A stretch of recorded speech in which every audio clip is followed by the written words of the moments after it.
The morning light slipped gently through the curtains of Grace Miller's small apartment, painting golden streaks across the wooden floor.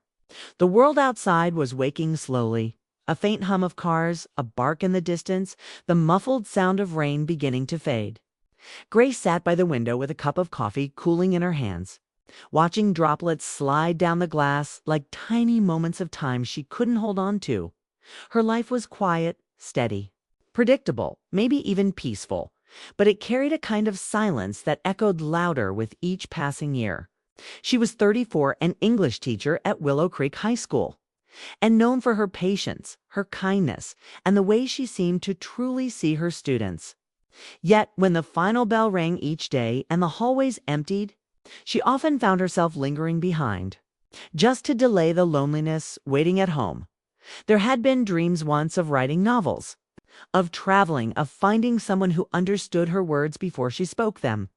But dreams, she'd learned, have a way of softening with time. It's like old pages that fade but never quite disappear. Grace glanced at the small calendar pinned beside her desk. Parent-teacher meeting Friday, 3 p.m. She smiled faintly. It would be a long day, a blend of polite conversations and careful nods. The kind of day that left her tired but fulfilled. She didn't expect anything unusual. But deep down there was always that quiet hope that something, someday, might shift. That life might surprise her again. The rain stopped just as she gathered her things for work. The city smelled like new beginnings, wet pavement, blooming trees, and the faint aroma of coffee drifting from the cafe downstairs. She took a deep breath, letting the cool air fill her lungs. She didn't realize it yet, but this ordinary morning was leading her toward a moment that would gently change the course of her heart. At school, the day unfolded as expected. The hallways buzzed with energy, and Grace moved through it all with calm efficiency, greeting students, discussing essays, adjusting lesson plans. She found comfort in structure, in knowing what came next. But sometimes, during quiet moments between classes, she'd catch herself staring out the window, her reflection layered over the gray sky, and she'd feel that familiar ache. Not sadness exactly, but a longing. A wish for something meaningful to happen. Something that would remind her that life was still capable of surprise. When the lunch bell rang, she sat at her desk with a small sandwich and an open book. The words blurred as her thoughts wandered back to her own high school years, how she used to sit in the back of the library, writing stories about people finding each other in unexpected ways. She used to believe love could show up anywhere in a bookstore, a train station, even a rainy school hallway. She smiled softly at the memory, then shook her head. "You're romanticizing again," she told herself, returning to the book. But even as she read, that small, quiet hope flickered, fragile but alive. By the time the final bell rang, the sun had turned warm and golden. Grace straightened her classroom, arranging chairs and setting out her students' progress sheets. The air smelled faintly of chalk and spring flowers drifting in through the open window. She liked this hour before the meetings. The calm before parents filled the room with questions and laughter. The low hum of anticipation felt comforting. Her first few appointments went as usual. Parents thanked her for helping their children improve, and she listened with genuine warmth. She cared deeply, perhaps too deeply sometimes, but that was who she was, between meetings. Grace glanced at the next name on her list. **** Liam Carter, parent of Ella Carter. Grade 10. The name tugged at something deep inside her, a faint echo she couldn't quite place. Liam Carter. It felt familiar, though she couldn't remember why. She brushed off the thought, assuming it was coincidence. There must be 100 Carters in the city. Still, a strange feeling lingered, like a note in a song she couldn't quite identify. Outside, the light shifted. A few remaining raindrops caught on the window pane, sparkling like tiny stars. Grace took a deep breath, smoothing her blouse and glancing around the quiet classroom. She wanted everything to feel calm, welcoming. When she heard the soft knock on the door, she smiled automatically and said, "Come in." And as the door opened, her heart stilled just for a moment, because standing there, framed by the fading afternoon light, was someone she hadn't seen in over a decade. Someone she once knew better than anyone else. Grace's fingers tightened around the pen she was holding. The air in the room shifted, not tense, but suddenly alive. She hadn't prepared for this. She couldn't have. The familiar eyes met hers, carrying the same kindness. The same quiet steadiness she remembered. "Hi, Grace," he said softly, his voice both warm and uncertain. "Didn't expect to see you here." And in that single heartbeat, the years between them disappeared, leaving only a quiet wonder. And a feeling she hadn't let herself feel in a very long time. For a long moment, Grace couldn't speak. The sound of the rain outside, the ticking of the classroom clock. Even her own breath seemed to fade into stillness. Liam Carter, of course. Now she remembered. He looked a little older, a few lines near his eyes. Hair just beginning to gray, but the warmth was still there. The quiet strength that had always made people feel at ease around him. Grace's voice finally found its way through the surprise. "Liam," she said softly, trying to sound calm. "It's been a long time." "Yeah," he replied, smiling just slightly. "More than I'd like to admit." For a moment, neither of them moved. Then Grace gestured toward the chair across from her desk.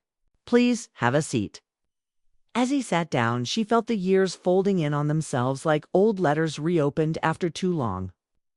Their conversation began in the way all parent-teacher meetings did. Liam spoke about Ella, his daughter, quiet, thoughtful, and bright, though a little shy in class. Grace smiled, telling him how Ella's essays were full of honesty and imagination. "She writes like someone who feels things deeply," Grace said. Glancing at the papers in front of her, Liam nodded, his voice soft. "She always has. Reminds me of, well, someone I used to know." Their eyes met, and in that quiet exchange, both understood the meaning behind his words. The air between them shifted again, not uncomfortable, but tender. There was history there, tucked behind polite smiles and careful pauses. Years earlier, they'd met in college, two students chasing different dreams but finding comfort in the same quiet corners of the library. Grace had been the one with books stacked high, her notes color-coded and her mind full of poetry. Liam had studied architecture, sketching buildings in the margins of his notebooks while listening to her read aloud lines from her favorite novels. Their friendship had grown in small, unhurried moments, the kind that didn't need grand declarations to mean something. She remembered the way he used to walk her home. After late-night study sessions, carrying her bag even when she insisted she could manage. The conversations were simple about life, about what they wanted to become, but every word had carried a softness she still remembered. Sometimes, when she laughed too hard at something he said, he would just smile quietly, as though he was memorizing the sound. They never called it love. Maybe it wasn't. Or maybe it was, in the quiet, innocent way to hearts can care for each other without needing to say the words. But life, as it often does, had its own plans. After graduation, Grace stayed behind to teach at a local school, while Liam moved across the country to start an internship. They promised to stay in touch, and for a while, they did. Emails, phone calls, postcards that arrived smelling faintly of sea air. But time has a way of thinning even the strongest threads. Eventually, the messages slowed, then stopped. Grace had told herself it was natural. People move on, build lives, chase dreams. Still, every now and then, she would find herself thinking of him at odd moments. When she saw a student with a quiet smile like his, or when she passed by an old building and imagined what he might have designed. And though she never said it aloud, a part of her missed the way he listened, the way he seemed to understand the things she never said out loud. Now, sitting across from him again, those memories came flooding back, vivid and bittersweet. He looked around her classroom, taking in the rows of neatly arranged books and the quotes written in chalk on the board. "You always said you wanted a place filled with stories," he said quietly. "Looks like you built one." Grace smiled, though her heart ached a little. "And you always said you wanted to design spaces that made people feel something." "I still try," he said, then hesitated before adding, "but not every design turns out the way you imagine it." Something about the way he said it made her pause. There was weight in those words, a hint of something he wasn't saying. She wanted to ask, but stopped herself. This was a school meeting, not a reunion. Still, her curiosity lingered. He spoke about Ella again, his tone proud but tinged with protectiveness. Grace listened carefully, offering gentle advice. But part of her mind kept wandering back to the boy he once was, sketching rooftops and bridges while she read poetry beside him. How strange, she thought, that after all this time, the world could fold in such a way that two paths, long separated, could meet again in such an ordinary room. When the meeting ended, Liam stood, adjusting his jacket. "It was really good seeing you, Grace," he said. He smiled. "I will." For a second, it seemed he might say more. But instead, he simply nodded, turned toward the door, and left, leaving behind the faint scent of rain and memory. As the door clicked shut, Grace stood by the window, watching him walk across the parking lot with slow, thoughtful steps. The sky had darkened again, and drops began to fall. Catching light from the street lamps, she pressed a hand gently to her chest and whispered to herself, "Of all the people to walk through that door today." And though she smiled, there was a quiet ache beneath it, the kind that only comes from remembering something you never truly forgot. That night, Grace couldn't sleep. The image of Liam standing in her classroom doorway replayed in her mind. Like a scene caught between reality and dream, too ordinary to be imagined, yet too unexpected to feel real. She lay in bed, watching the shadows shift across her ceiling, her thoughts drifting back and forth between the past and the present. It had been years since she'd thought of him this clearly. The sound of his laugh, the quiet way he listened, the warmth in his eyes that always made her feel seen. But seeing him again had stirred something gentle and unsettling, not longing exactly, but a deep awareness that some connections don't fade. They simply wait for the right moment to resurface. The next few days moved slowly. School went on as usual, lessons, meetings, grading papers, but the world seemed sharper somehow, like someone had turned the light up just a little brighter. On Wednesday afternoon, as she packed her things to leave, Grace noticed something tucked between her papers, a folded piece of stationery, faintly creased at the corners. She unfolded it carefully in neat handwriting. It read, "Asterisk, thank you for believing in Ella. She talks about your class more than anything else. You've given her confidence I didn't know she had, Liam." Asterisk. There was nothing romantic in the words, just sincerity, gratitude, and something deeper that lived quietly between the lines. Grace smiled. Tracing her thumb lightly over the paper, she wanted to reply, but there was no address, no phone number, just his name. Somehow that made it feel more meaningful, like a message meant to be found but not necessarily answered. That Friday, the sky turned gray again, the air heavy with the scent of coming rain. Grace stayed late after school, fitting lesson plans and waiting for the quiet of the halls to settle her thoughts. When she finally stepped outside, the first drops had begun to fall. She held her bag close, hurrying toward the parking lot, and then stopped. Liam was standing by the gate, holding an umbrella. His car was parked nearby, its headlights cutting through the soft drizzle. "I thought you might need this," he said, smiling gently as he offered her the umbrella. She hesitated, surprised but not displeased. "You didn't have to wait. I was in the area," he said, though the warmth in his tone gave away that maybe, just maybe, he WASN single quotes TDE umbrella.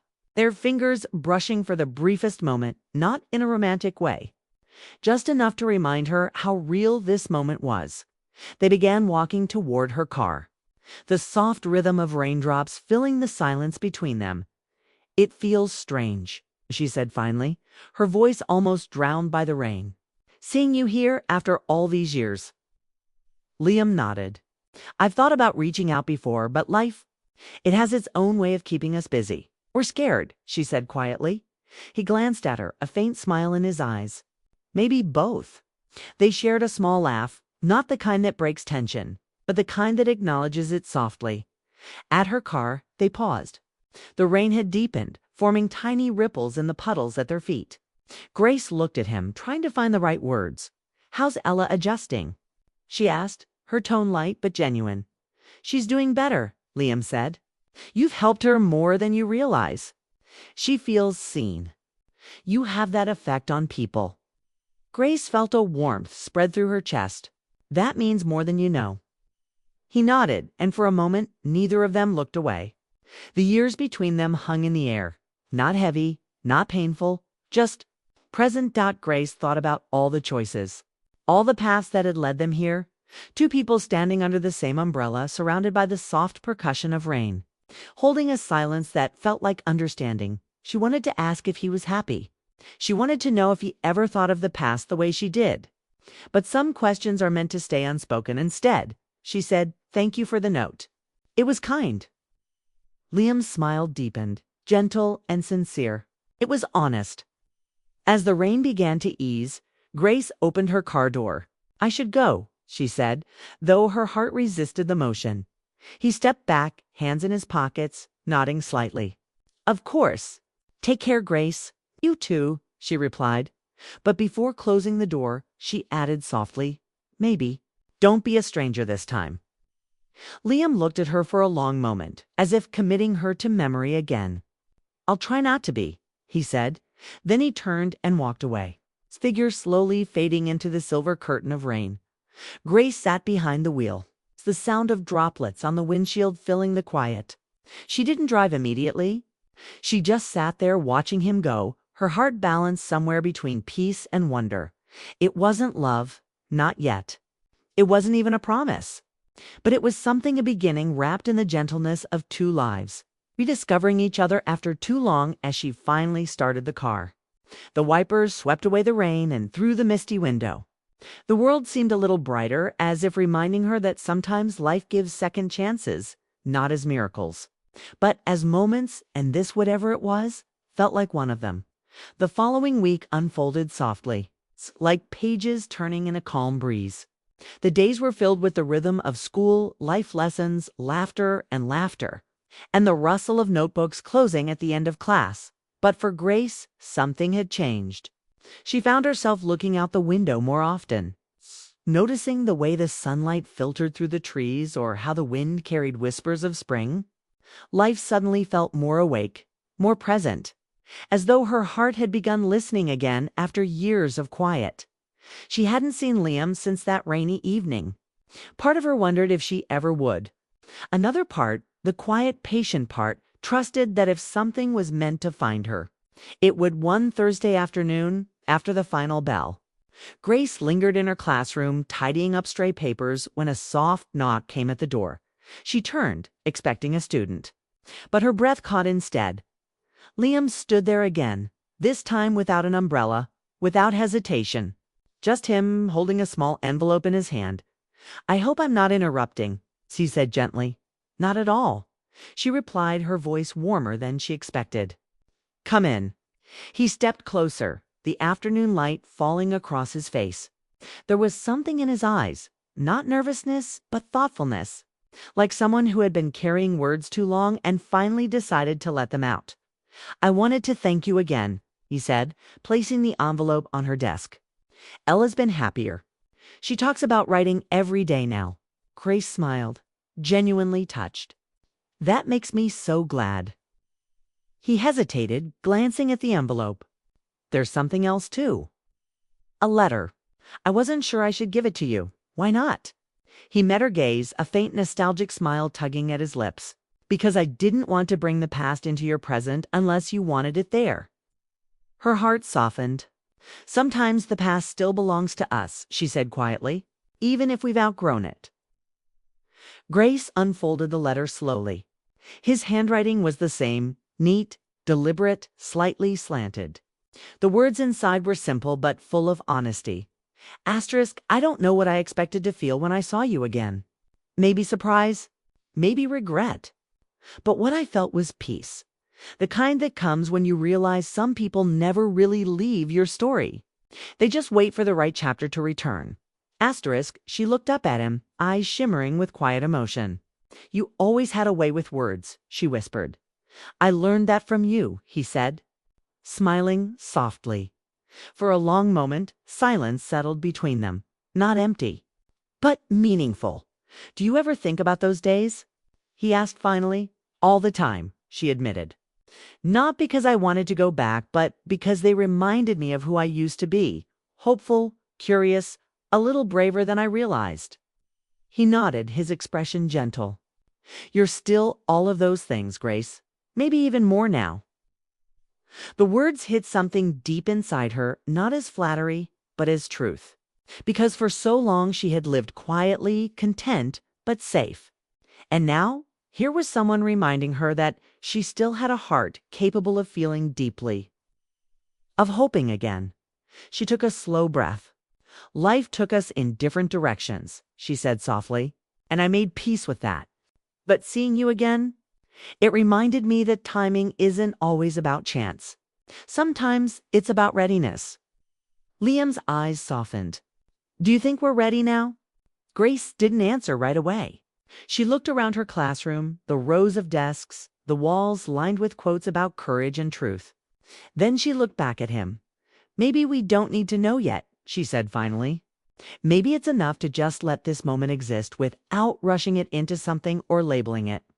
Just to know it's real. He nodded slowly, understanding. That sounds like something you'd teach your students, she laughed quietly. Maybe, but I think I'm still learning it myself. They walked out together. The late afternoon sun spilling gold across the schoolyard.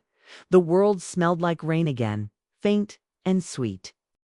Outside, they stopped near the gate, the same place where he'd waited for her a week before. Thank you, Liam said suddenly. Not just for Ella, but for this? For letting me remember what kindness feels like. Grace smiled, her eyes soft. It was never gone, Liam. Maybe you just needed someone to remind you. They stood there for a moment, neither hurrying to leave, both knowing that life rarely gives perfect endings, only moments that feel right enough to hold on to. As he turned to go, he looked back once more. Would you like to have coffee sometime? Grace hesitated, not out of doubt, but because she wanted to remember this moment exactly as it was. Honest, calm, and full of quiet possibility. Yes, she said finally. I'd like that. That evening, Grace drove home with the windows slightly open, letting the wind carry the scent of rain and new beginnings. She didn't know where things would go from here. Maybe nowhere. Maybe somewhere beautiful. But for the first time in a long while, she wasn't afraid to hope. As she parked outside her apartment, she thought of the letter again, of the words asterisk. Some people never really leave your story. Asterisk. And as she looked up at the glowing windows of her home, she smiled to herself. Because maybe, just maybe, the most unexpected meetings aren't endings at all. They're gentle reminders that the heart, even after years of silence, still knows how to listen when life whispers. It's time.